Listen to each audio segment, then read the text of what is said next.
హిందూపూర్ మండల పరిధిలోని మునిగడప గ్రామంలో ఇంటింటా ప్రచారం కార్యక్రమంలో ముఖ్య అతిథిగా Gajwel BRS party incharge Vanteru Pratap Reddy, sarpanch అభ్యర్థి పబ్బా శ్రీహరి గౌడ్తో ఇంటింటి ప్రచారంలో పాల్గొన్నారు. అనంతరం మాట్లాడుతూ టీఆర్ఎస్ పార్టీ బలపరిచిన సర్పంచ్ అభ్యర్థి పబ్బా శ్రీహరి గౌడ్ పిలుపు కోసం కృషి చేయాలని పిలుపునిచ్చారు. శ్రీహరి గౌడ్తోనే గ్రామంలో అభివృద్ధి సాధ్యమన్నారు. రిమోట్ గుర్తు కోటేసి గ్రామంలోని సమస్యలు అన్నిటికీ చర్మగీతం పాడాలని తెలిపారు. కేసీఆర్ హయాంలో గ్రామంలో పల్లె ప్రకృతి వనాలు, మిషన్ కాకతీయ, మిషన్ భగీరథ లాంటి కార్యక్రమాలు చేపట్టి గజ్వేల్ నియోజకవర్గ ముఖ చిత్రాన్ని మార్చారని, ప్రజలు ఎవరు ప్రలోభాలకు లొంగకుండా బీఆర్ఎస్ అభ్యర్థి శ్రీహరి గౌడ్ రిమోట్ గుర్తు కోటేసి భారీ మెజారిటీతో మునిగడప గ్రామంలో గెలిపించాలని విజ్ఞప్తి చేశారు. కార్యక్రమంలో పార్టీ సీనియర్ నాయకులు పిఎస్సిఎస్ డైరెక్టర్ గుర్రం శ్రీనివాస్, నాయకులు మాజీ ఎంపీటీసీ కిరణ్ గౌడ్, గుమ్మల భాను, నర భిక్షపతి, బొమ్మల భాను, నర భిక్షపతి, పార్టీ బీసీసీఎల్ అధ్యక్షులు శ్రీశైలం, గుర్రం సుధాకర్, గ్రామ ప్రజలు, మహిళలు తదితరులు పాల్గొన్నారు.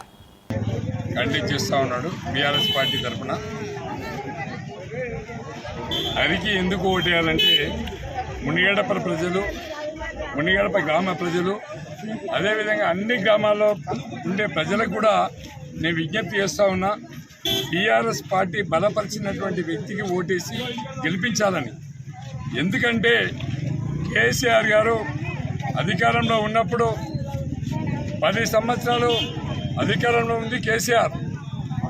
తెలంగాణ రాష్ట్రాన్ని సాధించింది కేసీఆర్. గజ్వేల్ నియోజకవర్గంలో కొండపోచమ్మ సాగర్, మల్లన్న సాగర్ నిర్మాణం చేసింది కేసీఆర్. ఇక్కడ గజ్వేల్ని అన్ని విధాలు అభివృద్ధి చేసింది కేసీఆర్. గజ్వేల్లో అన్ని గ్రామాలకు డబుల్ రోడ్లు వేసుకుంది కేసీఆర్. ఈ గ్రామాలను అన్ని విధాలు అభివృద్ధి చేసినాం. అదే కాకుండా కొన్ని వందల సంవత్సరాల నుండి ఫ్లోరైడ్ వాటర్ తాగుతున్నటువంటి గ్రామాలకు మిషన్ భగీరథ ద్వారా గోదావరి నీళ్లను అందించినటువంటి గొప్ప నాయకుడు కేసీఆర్.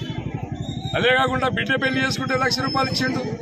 బిడ్డ ప్రెగ్నెంట్ అయితే, గర్భవతి అయితే న్యూట్రిషన్ కిట్ ఇచ్చిండు. హాస్పిటల్లో కేసీఆర్ కిట్ ఇచ్చిండు.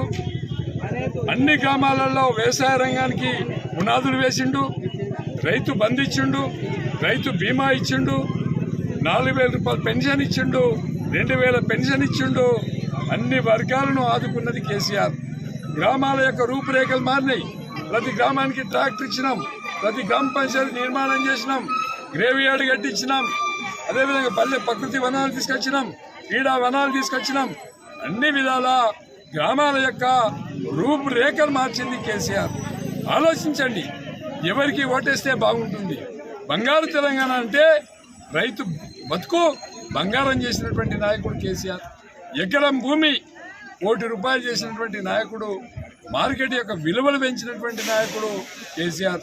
మనుషుల యొక్క ఆత్మ గౌరవాన్ని పెంచింది కేసీఆర్. అది అలాంటప్పుడు కేసీఆర్ బలపరిచిన వ్యక్తికి ఓటేద్దామా, దొంగలకు ఓటేద్దామా? 2 ఏళ్ళు అవుతుంది అధికారం వచ్చి. ఎక్కడన్నా, ఏ ఊళ్ళైనా, ఏ గల్లీలైనా, ఏ పల్లెలైనా, ఏ పట్టణంలోనైనా 100 రూపాయలు పనిచేసిందా? ఓ సీసీ రోడ్డు వేసిందా? ఓ బిల్డింగ్ కట్టిందా? ఓ పెన్షన్ ఇచ్చిందా? ఏం చేసిందని మీరు కోటేయాలి. కాబట్టి ఆలోచించండి.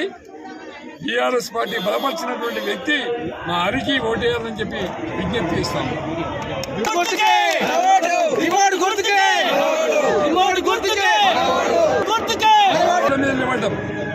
భార్య పిల్లలు రోడ్ల మీద నిలబడాల్సినటువంటి పరిస్థితి యూరియా కోసం వచ్చింది. ఒకప్పుడు యూరియా గ్రామాన లారీలు దింపి ఇంటికే యూరియా పంపించినటువంటి నాయకుడు కేసీఆర్. కాంగ్రెస్ ప్రభుత్వం వచ్చినాక ఒక యూరియా సంచి కోసం 3 రోజులు కూలి పోగొట్టుకొని, భార్య పిల్లలు స్కూళ్ళు పోగొట్టుకొని రోడ్ల నిలబడి యూరియా సంచులు తెచ్చుకున్నటువంటి బతుకు మరి కాంగ్రెస్ బతుకు. కాబట్టి కాంగ్రెస్ నాయకులకు బుద్ధి చెప్పాలంటే బీఆర్ఎస్ పార్టీ అభ్యర్థులను గెలిపించి మా గుర్తు రిమోట్ గుర్తు ఇక్కడ అని చెప్పి సందర్భంగా తెలియజేస్తాము.